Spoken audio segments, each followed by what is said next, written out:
शांति। ओम शांति।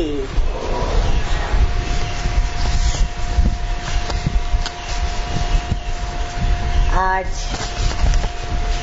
मीठे मीठे सतगुरु बाबा की याद दिलाने वाला गुरुवार है और आज की तारीख है 13/10/11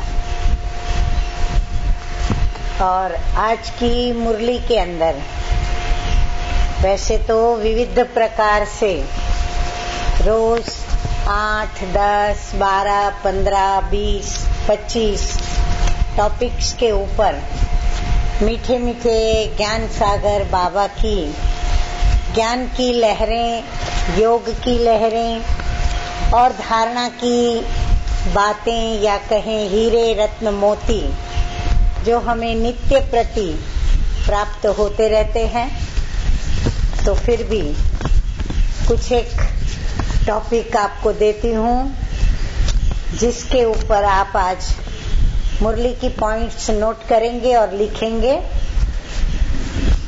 विशेष करके आज की मुरली के अंदर भक्ति और ज्ञान में क्या अंतर है, भक्ति करने का कारण क्या है, फिर उस भक्ति का फल क्या है और जब फल की प्राप्ति होती है तो हम क्या करें उसके विषय में बताया है। उसके साथ साथ मीठे मीठे बाप दादा की श्रीमत जो कि शिक्षाओं के रूप में हम बच्चों को रोज रोज मिलती रहती है, जिसकी हमें धारणाएं करनी पड़ती हैं। इसके साथ साथ कई ऐसी गलत फहमियां जो कि हमारे मीठे मीठे प्यारे प्यारे परम पवित्र परम प्रिय परम पिता परमात्मा शिव बाबा के लिए हो गई हैं, जिन गलत फहमियों को मिटाकर और सत्य क्या है वो स्वयं भगवानुवाच शिव बाबा ने स्वयं ब्रह्मा बाबा के मुख द्वारा हमें समझाया है। इसके साथ साथ हम ब्राह्मणों की विशेषता क्या है, हम ब्राह्मणों का परिचय क्या है और फिर हम ब्राह्मणों को अर्थात हम बच्चों को कैसे दुनियावी मनुष्य आत्माओं को जो कि उन्होंने परमात्मा के बारे में, भगवान के बारे में, गॉड फादर के बारे में गलत फहमियां फैलाई हैं, तो हम उनको क्या समझाएं और कैसे समझाएं, उसके ऊपर सारी मुरली आज के इस दिन पर बाबा ने सुनाई है। तो हम ज्ञान मुरली को सुनते हैं। मीठे मीठे बाप दादा कहते हैं, बाप दादा को हम सभी जानते हैं, शिव बाबा जो कि हम बच्चों के बाप भी हैं, दादा भी हैं, परंतु यहाँ पर मीठे मीठे शिव बाबा यदि हम उसको दादा समझें तो ब्रह्मा बाबा हमारे बाप हैं और यदि हम शिव बाबा को पिता के रूप में समझें तो दादा माना बड़ा भाई, तो हम ब्रह्मा बाबा को आत्मा के रूप में बड़े भाई के रूप में भी देख सकते हैं। तो मीठे मीठे बाप दादा कहते हैं क्योंकि ब्रह्मा बाबा है दी ग्रेट ग्रेट ग्रैंडफादर और शिव बाबा फिर उनका भी पिता। तो मीठे मीठे बाप दादा कहते हैं मीठे बच्चे, किसके लिए कहा मीठे बच्चे? हाँ, हम ब्राह्मण बच्चों के लिए। तो प्यार के सागर बाबा ने कहा मीठे बच्चे हियर नो इविल, हाँ, कान से बुरी बातें मत सुनो या फिर अयथार्थ बातें मत सुनो या फिर गलत फहमियों की बातें मत सुनो, हाँ, जिसे असत्य कहा जाता है। तो हियर नो इविल एक बाप से ही सुनना है। गृहस्थ व्यवहार में रहते कमल फूल समान रहना है। हाँ, कमल फूल तो सभी ने देखा है। और कैसे वो तालाब के अंदर, हाँ, कीचड़ के नीचे, हाँ, उसका मूल होने के बावजूद भी और कीचड़ के अंदर वो उगता है, कीचड़ में होते हुए भी वो कैसे बाहर आता है और कैसे कीचड़ पानी सबसे वो न्यारा रहता है, ऊपर उठा हुआ होता है। यदि नहीं देखा हो तो पीस पार्क के अंदर आप सभी उस कमल के फूल को देख सकते हैं। तो किस प्रकार वो कीचड़ से न्यारा ऊपर है, तो कमल फूल समान रहना है। प्रश्न है आज का, किस खेल को यथार्थ रीति जानने वाले बच्चे कभी मूंझ नहीं सकते हैं। किसी भी प्रकार के खेल का अगर हमें पता हो कि ये खेल ऐसे खेला जाता है, वैसे खेला जाता है, इसमें फेल होने का कारण क्या, इसमें पास होने की युक्ति क्या, प्रयुक्ति क्या, अगर ये सब बातों का जिसे पता होता है वो कभी भी खेल को देखते हुए मूंझेंगे नहीं। लेकिन क्या करेंगे, उस खेल का जो उन्हें आनंद उठाना है वो आनंद भरपूर उठाएंगे, क्योंकि खेल होता है मनोरंजन के लिए।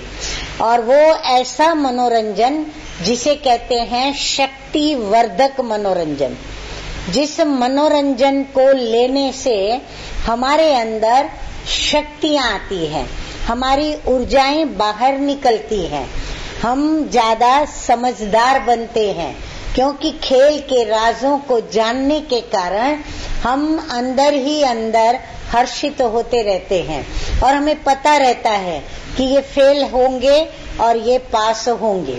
तो राजों को पता होने के कारण हम उसका भरपूर आनंद उठा सकते हैं। तो प्रश्न है, किस खेल को यथार्थ रीति जानने वाले बच्चे कभी मूंझ नहीं सकते हैं। उत्तर है क्या होगा, ड्रामा। मुझे भी यही था, कहेंगे ड्रामा। जवाब तो आधा राइट ही है, परंतु अभी मैं एक एक से पूछने जाऊंगी तो समय जाएगा। तो बाबा कहते हैं कि दुख और सुख, हाँ, दुख कब आया, क्यों आया, कैसे आता है, कितना समय रहता है, फिर सुख कब मिलेगा, कौन देगा, कैसे आएगा, क्या उसके लिए पुरुषार्थ करना होगा, कितना समय करना होगा और कितने समय के करने की प्राप्ति कितना समय होगी। तो ये सारा दुख और सुख का खेल। फिर दूसरा बाबा बताते हैं, बहुत अच्छी बात, भक्ति और ज्ञान का जो खेल चलता है। हाँ, हम लोगों ने कभी समझा ही नहीं होगा कि भक्ति और ज्ञान का भी इस ड्रामा के अंदर क्या है, एक खेल ही है। इसको यथार्थ रीति से जानने वाले कभी मूंझते नहीं। तुम जानते हो कि भगवान सभी को दुख देते, सुख भी देते, हाँ, नहीं देते? अच्छा, तो गलत पढ़ लिया मैंने। तो भगवान कभी किसी को दुख नहीं देते। हाँ, पक्का हो गया ना। पहले हम क्या कहते थे, भगवान ही सुख देता है, तो दुख भी कौन देता है, भगवान ही देता। पाप भी वही कराता है, पुण्य भी वही कराता। तो इसीलिए बाबा हमें ये सत्य समझा रहे हैं कि भगवान किसी को दुख नहीं देता, वो है दुख हरता, दुखों को हरने वाला, सुख करता, सुखों का देने वाला। जब सब दुखी हो जाते हैं, सब में सब बच्चे आ जाते हैं, चाहे ज्ञानी बच्चे, चाहे अज्ञानी बच्चे, चाहे ब्राह्मण कुल के बच्चे, चाहे कर्मों से शूद्र कुल के बच्चे, जब सभी दुखी हो जाते हैं तब दुखों से लिबरेट करने के लिए, मुक्त करने के लिए, हाँ, बच्चों को दुखों से छुड़ाने के लिए, लिबरेट करने के लिए वह आते हैं। हाँ, माँ भी क्या करती है, बच्चे को गोद में कब उठाती है? जब बच्चा रोता है। हाँ, बच्चे को भूख लगती है, बच्चा प्यास या भूख से रोने लगता है या कोई तकलीफ से रोता है, तो बाबा भी हम बच्चे जब पुकारते हैं तो हमें लिबरेट करने आते हैं। गीत बड़ा प्यारा बजा है जो कि आप बाद में सुनेंगे भी कि ये कौन आज आया सवेरे सवेरे, दिल चौंक उठा सवेरे सवेरे। हाँ, जब सवेरे सवेरे जो हमारी प्रिय अति प्रिय व्यक्ति हमारे सामने हाजिर हो जाए अचानक, हाँ, जिसकी हमें कल्पना भी न हो, और वह व्यक्ति को जब हम आंख खोलें और वो व्यक्ति के दर्शन हो तो अंदर में क्या होगा? हाँ, अंदर में दिल चौंक उठेगा, आश्चर्य में हम खुशी के मारे अंदर में झूम उठेंगे और फिर यह गीत गा उठेंगे, ये कौन आज आया सवेरे सवेरे। मुरली शुरू हो रही है। ओम शांति। किसने कहा? किसने कहा ओम शांति? बाप दादा ने, दोनों ने मिलकर कहा। बच्चों ने क्या सुना? भक्ति का गीत।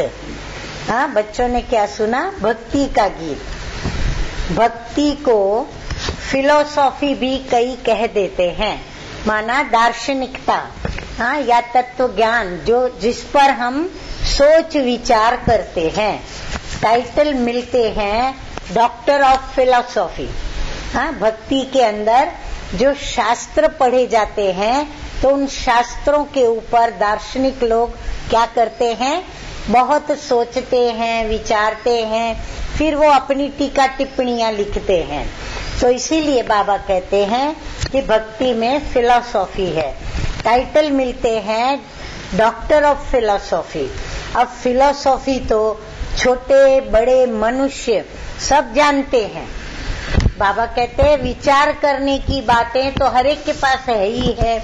कोई से भी पूछो कि ईश्वर कहाँ रहते हैं, हाँ, अज्ञानी को आप अगर पूछेंगे कि ईश्वर कहाँ रहते हैं तो क्या कहेंगे फट से? वो तो सर्वव्यापी है। नहीं, वो कहेंगे वो तो सब में है, मेरे में, आप में, सब में है। ईश्वर कहाँ रहते हैं तो कह देंगे सर्वव्यापी है। तो ये भी तो फिलॉसफी हुई ना। हाँ, सोचने की बात है कि क्या सचमुच भगवान ऊपर रहते हैं, सर्वव्यापी हैं, हमारे दिल में है, पशु पंछी में, जड़ में, कुत्ते में, बिल्ले में, गद्दे में, सब में है।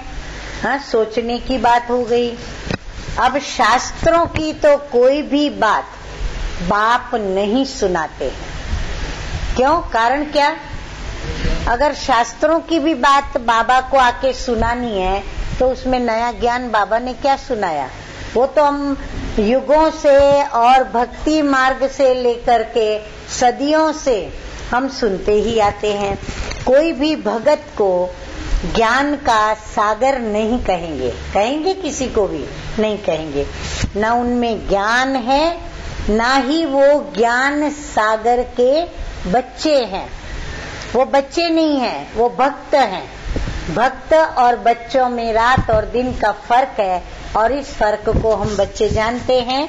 आज उस फर्क में नहीं जाते, लेकिन भक्ति और ज्ञान का अंतर जो आज मीठे मीठे बाबा ने बताया है, उससे बहुत सहज समझ में आ जाता है कि भक्त में और बच्चे में क्या अंतर है।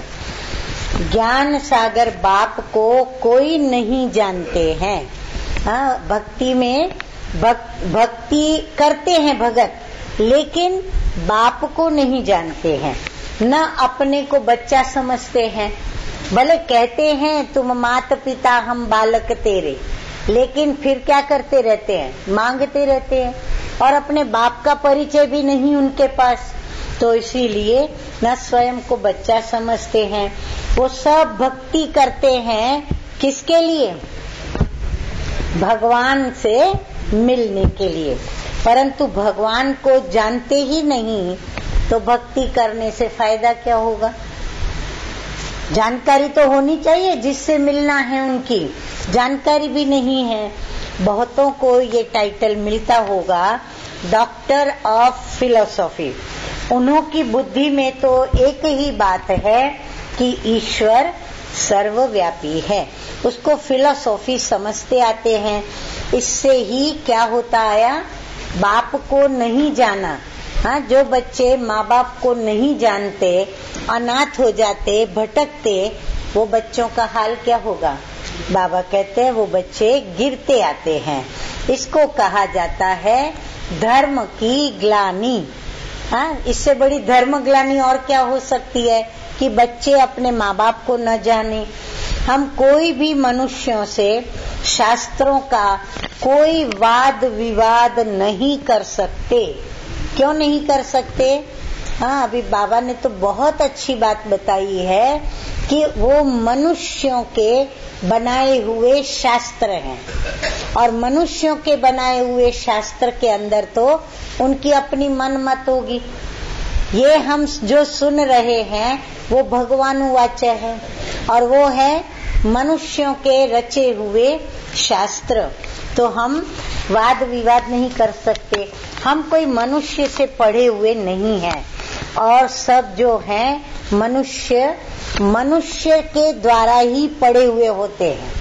हाँ, काशी विद्यालय में अगर जाएंगे भी तो वहाँ पर भी उनको सिखाने वाला मनुष्य, सुनने वाला मनुष्य, जिसका शास्त्र सुनाते वो भी मनुष्य, और जिसके शास्त्र रचे गए, लिखे गए, बताए जाते हैं वो सब मनुष्य। तो मनुष्य द्वारा मनुष्य के शास्त्र ही पढ़ते आते हैं, बनाए भी मनुष्य ने हैं। तुमको तो ये ज्ञान सुनाने वाला स्वयं एक ही रूहानी बाप है। वो एक ही बार आकर के समझाते हैं। हाँ, बार बार भी नहीं समझाते हैं। एक संगम युग पर आते हैं, कल्प में एक बार, और उसे ही समय हमें समझाते हैं। अब तुमको स्पिरिचुअल बाप से सुनना है। सुनने वाले हैं हम रूहानी बच्चे, माना आत्माएं। वो सब मनुष्य को सुनाते हैं। हाँ, राज की बात और क्या बताते हैं बाबा कि वहाँ मनुष्य को सुनाते, और हम अपने को मनुष्य नहीं, हम अपने को क्या समझते? अंदर में आत्मा समझते। ये है रूहानी बाप का ज्ञान, वो है मनुष्यों का ज्ञान। फर्क हो गया ना उसमें। ये बाबा भी साकार मनुष्य है ना, तो इसीलिए हमको साकार ब्रह्मा बाबा भी नहीं सुनाते हैं। साकार ब्रह्मा बाबा का माध्यम है, किसका? शिव बाबा का। और उसके द्वारा सुनाने वाला कौन है? सुनाने वाले शिव बाबा है। बोलो, रूहानी बाप इसके द्वारा सुनाते हैं। हम रूह सुनते हैं, हम आत्माएं सुनती हैं। हम रूह फिर इस शरीर द्वारा औरों को सुनाते हैं। फिर हम भी इस शरीर की मुख की कर्मेंद्रिय का आधार लेकर के औरों को सुनाते हैं। तो ये है रूहानी ज्ञान। बाकी सब है जिस्मानी ज्ञान की बातें। हाँ, वो सब देह अभिमानी मनुष्य आत्माएं, देह रूपी वस्त्र को पहने हुए, स्वयं को मनुष्य समझ करके सुनाने वाले। भक्ति में जिस्म की पूजा करते हैं। भक्ति में क्या करते हैं? जिस्म की पूजा करते हैं, माना शरीरों की, जो भी देवी देवताएं हैं उनके शरीरों की पूजा करते हैं। बाप कहते हैं तुम अपने को क्या समझते हो? मनुष्य, भक्त, या फिर आत्मा रूहानी बच्चे? हाँ, आत्मा रूहानी बच्चे। तो बाबा कहते हैं तुम अपने को मनुष्य या भगत न समझो। हाँ, समझते हैं क्या कोई? सब अपने को क्या समझते हैं? हम किसके बच्चे हैं? रूहानी बाप के। अपने को आत्मा समझकर मुझ बाप को याद करो। और तुम आत्माएं फिर आपस में क्या हो? भाई भाई हो। गाया हुआ भी है, क्या गाया है? आत्मा और परमात्मा आगे मेला कर दिया जब सतगुरु मिला दलाल।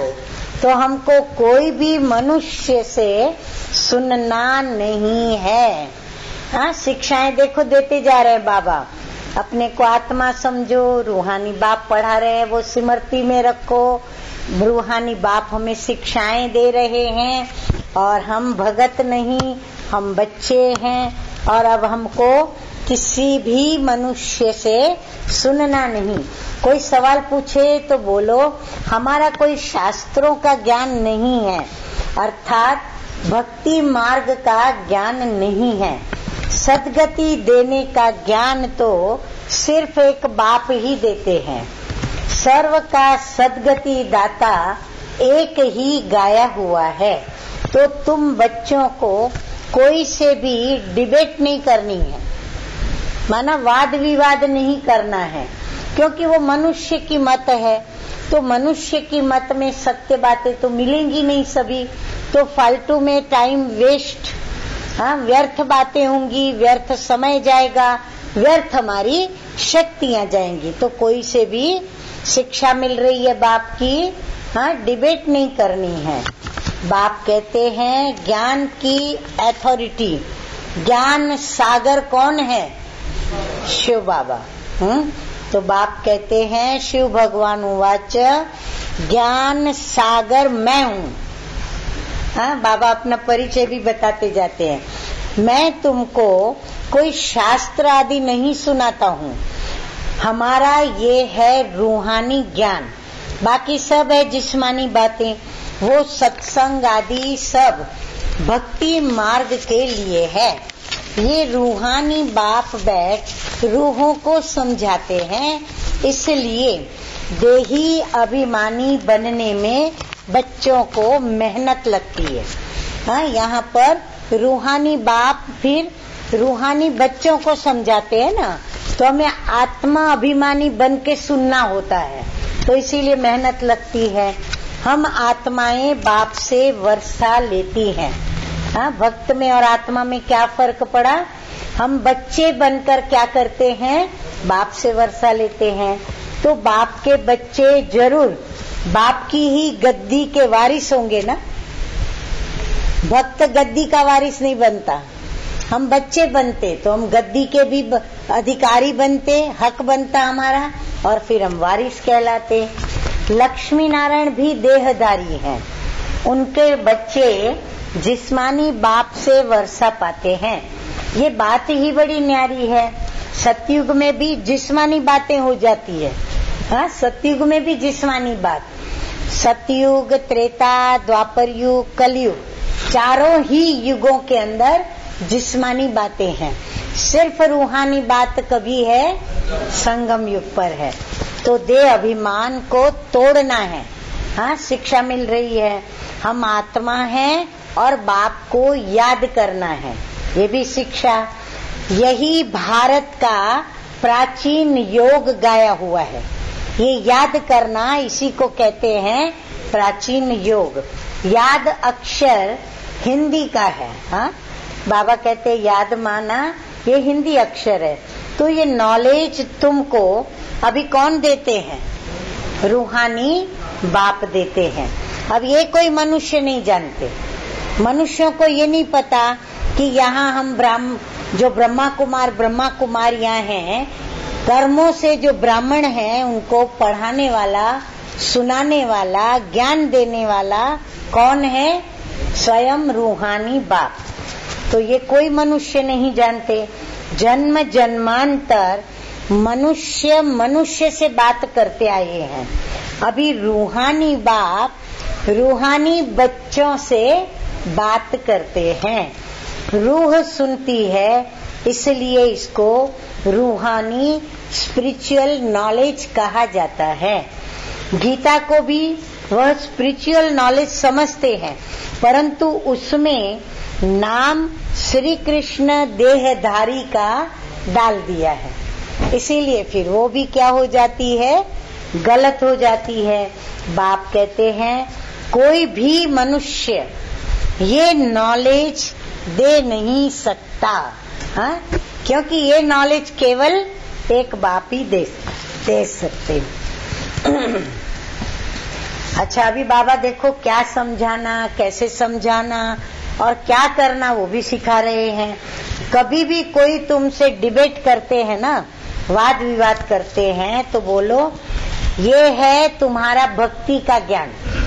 हाँ, हमारे पास भक्ति का ज्ञान नहीं है, मनुष्यों के बनाए हुए शास्त्रों का ज्ञान तुम्हारे पास है। भक्ति का ज्ञान मनुष्यों के द्वारा बनाए हुए शास्त्रों का ज्ञान।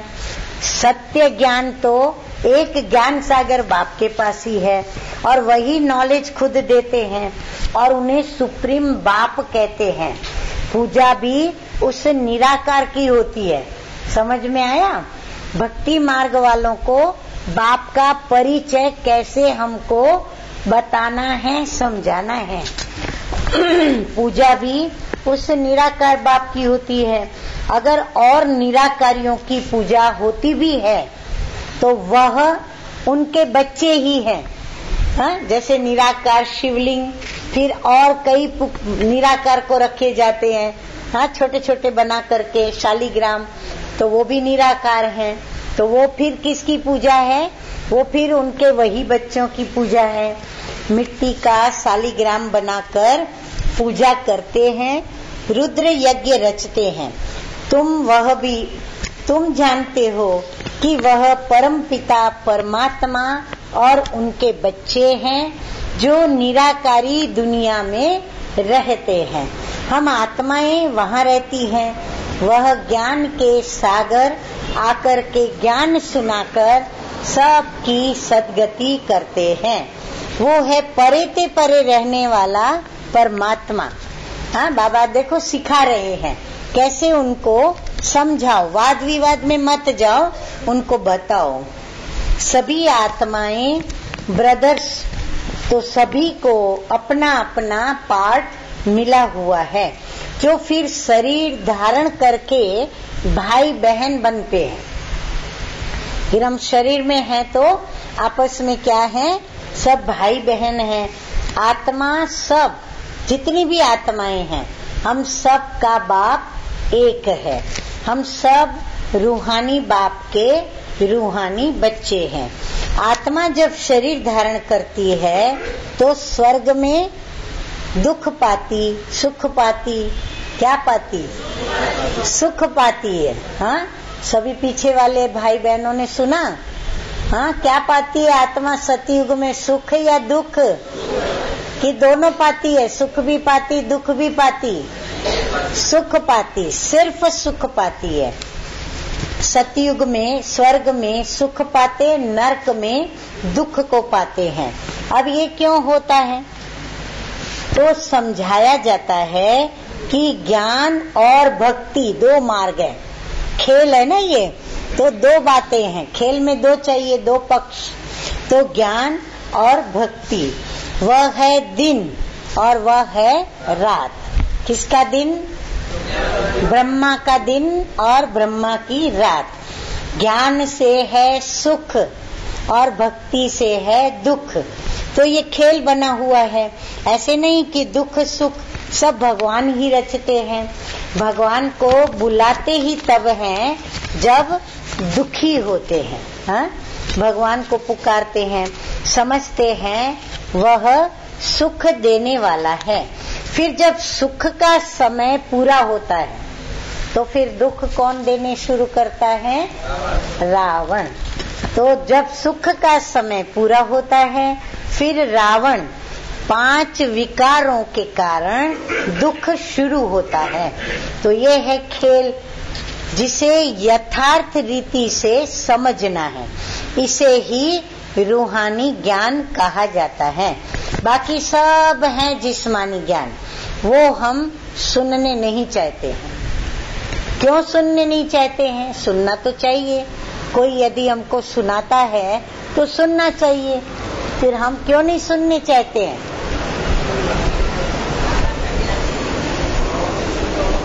क्योंकि हमारी सद्गति नहीं होती उनसे, है ना। तो इसीलिए हम सुनने नहीं चाहते। फिर बाबा देखो ये बच्चों को बताते हैं, फिर ऐसे नहीं आप जिनको समझाओ उनको ये बातें कहो। बाबा कहते हैं हमको हुक्म मिला हुआ है, सिर्फ मुझ निराकार बाप से ही सुनो। हाँ, ये हम बच्चों को मिला हुआ है हुक्म। जैसे परिवार में 5, 7, 10, 15 बच्चे होते हैं ना, तो माँ बाप उनको हुक्म करते हैं। बाहर के जो बच्चे होंगे उनको हुक्म नहीं कर सकेंगे, तो ये हमको हुक्म मिला हुआ है। बाप कहते हैं हियर नो इविल, हाँ, बिल्कुल सुनना नहीं है। तो किससे सुनना है?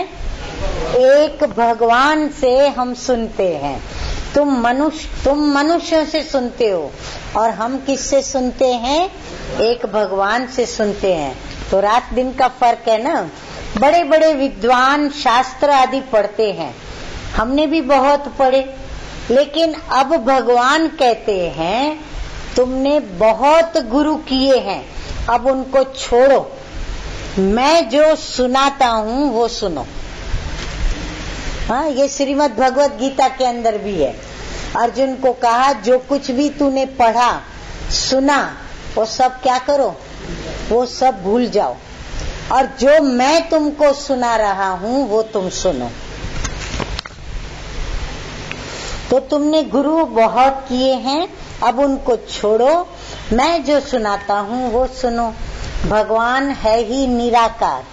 हाँ, सही बात समझाते हैं कि भगवान कोई साकार नहीं है, वो है निराकार, और उनका नाम है शिव के शंकर। पक्का? पक्का। अच्छा, तो नाम है शिव।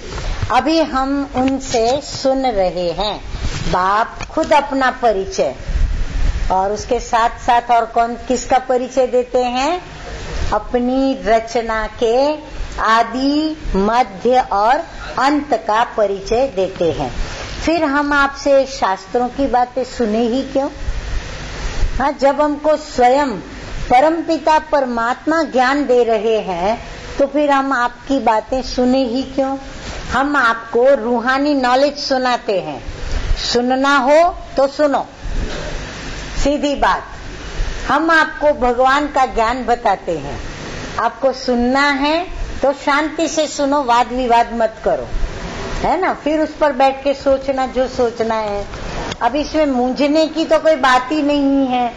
सारी दुनिया है एक तरफ और तुम कितने थोड़े हो। हाँ, सारी दुनिया किसका ज्ञान सुनती है, किसको मानती है?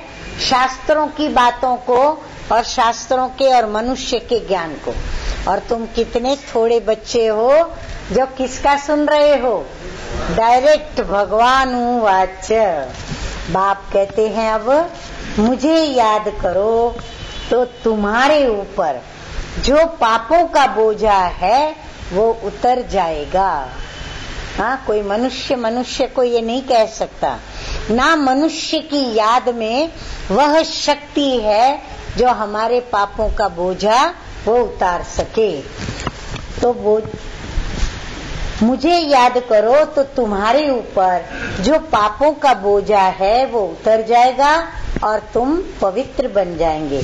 जो पवित्र बनेंगे वही पवित्र दुनिया का मालिक बनेंगे। अभी पुरानी दुनिया बदलनी है। कलयुग के बाद क्या आना है? त्रेता युग आना है। हाँ, अच्छा, सतयुग आना है। कलयुग के बाद सतयुग आना है। सतयुग है पावन दुनिया।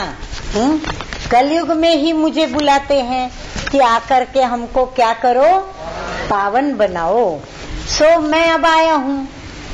तुमने बोला कि हे पतित पावन आओ, हम पतितों को आकर के पावन बनाओ, तो मैं आया हूँ। तो क्या कहते हैं? माम, फिर से बोलो, माम एकम याद करो, माना मुझे एक बाप को ही याद करो। सुना, मनुष्यों ने इतने जो भक्ति मार्ग में बातें बताई, मनुष्यों की पूजा करने का बताया, देवी देवताओं का बताया, उसको याद नहीं करना है। अब दुनिया बदल रही है।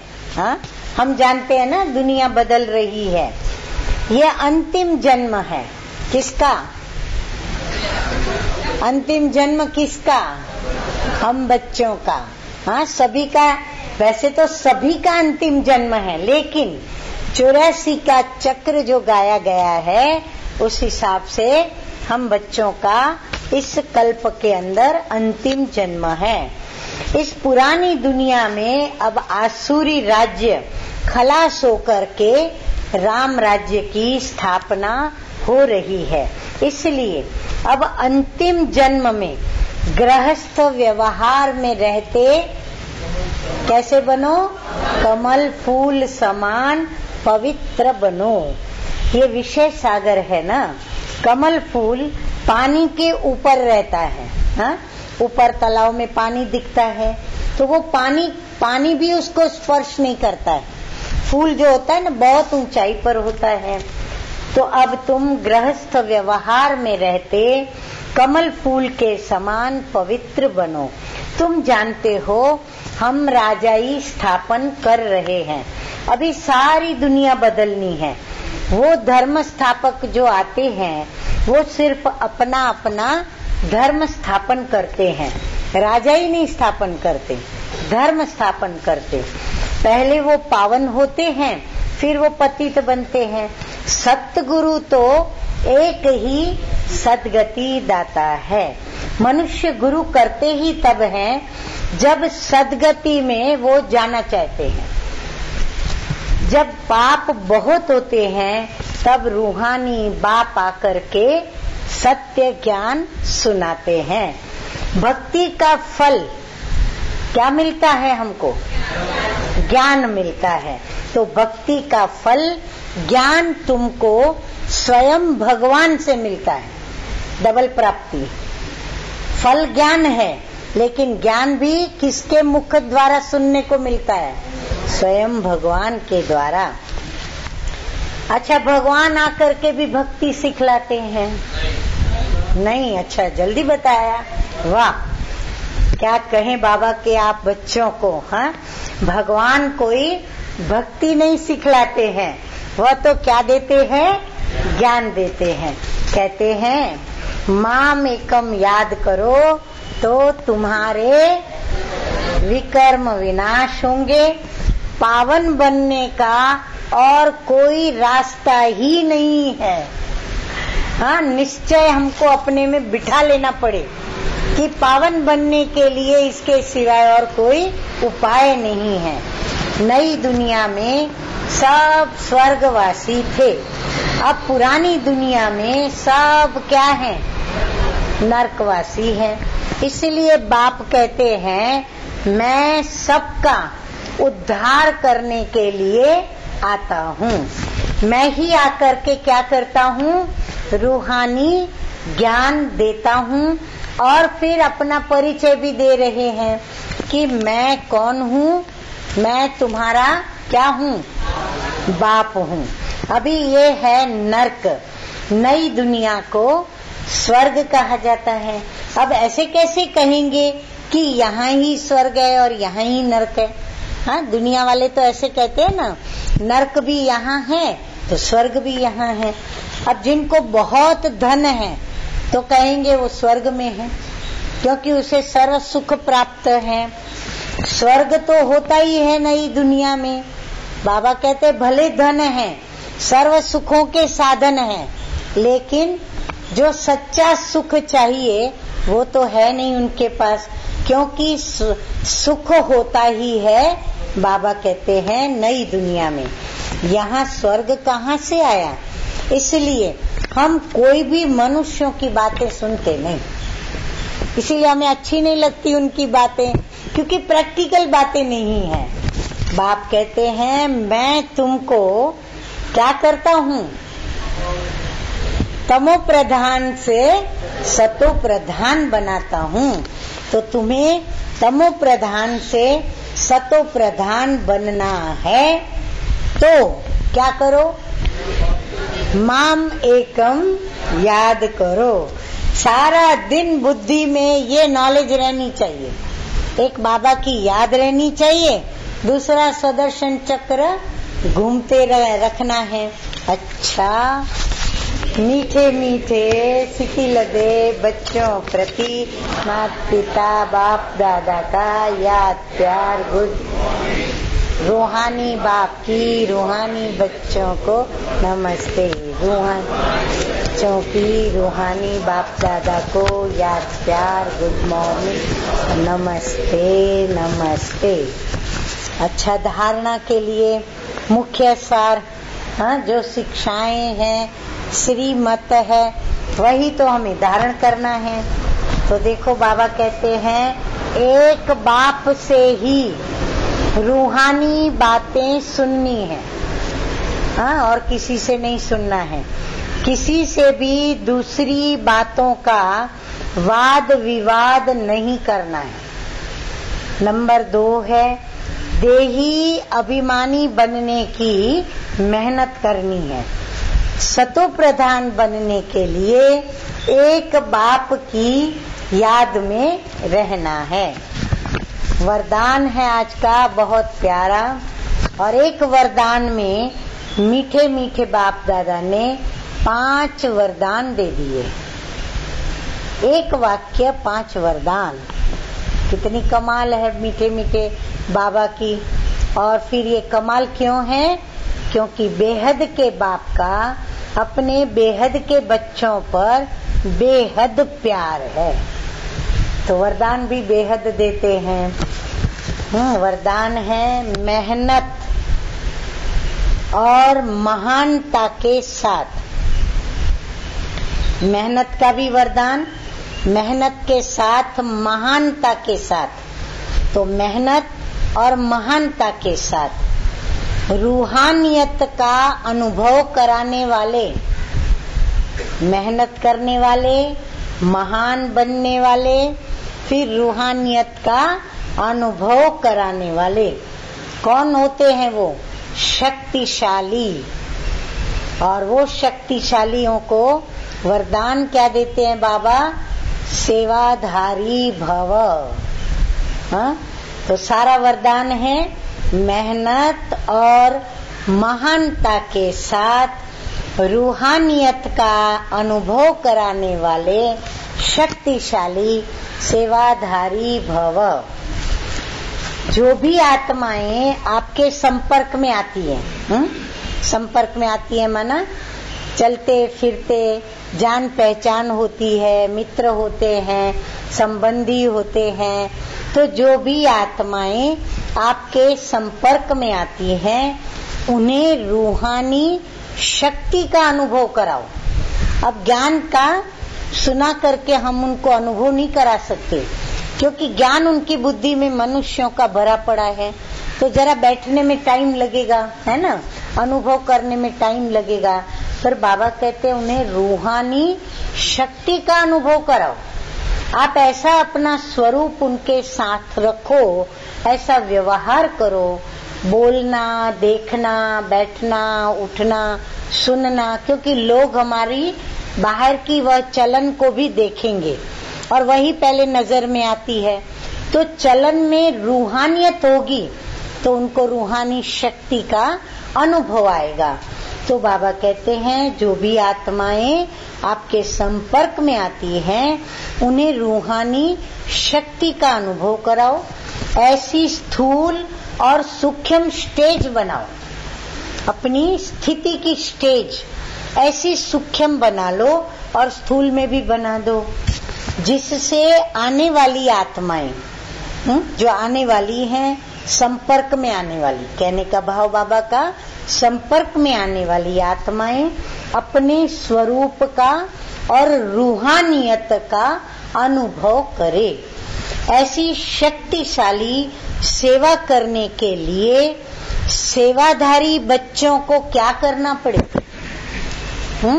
यदि हम ऐसी पावरफुल सेवा करना चाहते हैं तो हमें क्या करना पड़े? कौन सी जीवन में धारणाएं करनी पड़े? देखो बाबा बताते हैं बच्चों को व्यर्थ संकल्प, हम बच्चों के व्यर्थ संकल्प जो चलते हैं ना, उसको हमें क्या करना पड़े, स्टॉप करना पड़े, और उसके बदली में क्या करना पड़े, समर्थ संकल्प करने पड़े। नेगेटिव की जगह पे पॉजिटिव सोचना पड़े। तो समर्थ व्यर्थ संकल्प, फिर व्यर्थ बोल। हाँ, जो हम कभी कभी व्यर्थ निकाल देते, दुखदायी बोल निकालते, कड़वे बोल निकालते, कटाक्ष युक्त बाण छोड़ते, ये सब हमको व्यर्थ बोलों से मुक्त होना पड़े। फिर व्यर्थ कर्म, कई कर्म हम ऐसे करते हैं जो करना बिल्कुल जरूरी नहीं, फिर भी हम वही करते रहते हैं। तो व्यर्थ कर्म की हलचल से परे एकाग्रता अर्थात रूहानियत में रहने का, देखो बाबा भी भारी बात हमको बता रहे हैं। हाँ, भक्ति मार्ग में हम क्या करते हैं, व्रत लेते हैं ना। हाँ, तो बाबा भी कहते हैं कि व्रत लेना पड़े। किस बात का, व्यर्थ संकल्प, व्यर्थ बोल और व्यर्थ कर्म, यानी मनसा वाचा कर्मणा रूहानियत का व्रत लेना पड़े। इस ही व्रत से, ये व्रत इतना महा चमत्कारी व्रत है, बाबा कहते हैं कि सूर्य का चमत्कार दिखला सकेंगे। सूर्य कैसा चमकता है, उसको देख करके सभी क्या हो जाते हैं, हाँ, उसको देख पाएंगे, इतना नहीं देख पाएंगे।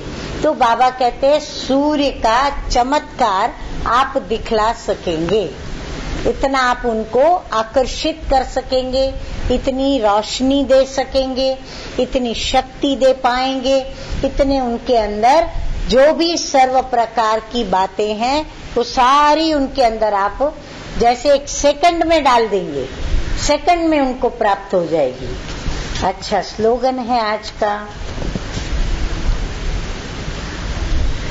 कितनी अच्छी बात बता रहे हैं बाबा कि बाप और सर्व की दुआएं।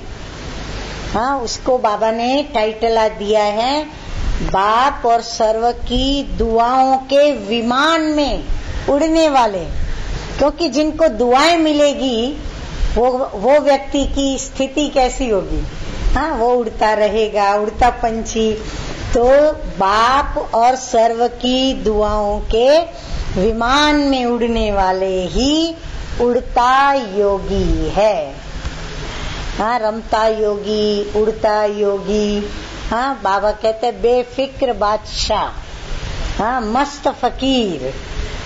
तो देखो बाबा हमें कितनी मीठी मीठी शिक्षाएं भी दे रहे हैं, शिक्षाएं हमें भी समझाते हैं, औरों को कैसे समझाना वह भी सिखाते हैं, और फिर हमें अपनी स्थिति की स्टेज कैसी बनानी चाहिए वह भी हम बच्चों को बाबा देते हैं। अच्छा, ओम शांति। अब ये गुलजार दादी के द्वारा चौथे पुण्य स्मृति दिवस, बड़ी दादी प्रकाशमणि दादी जी के दिवस पर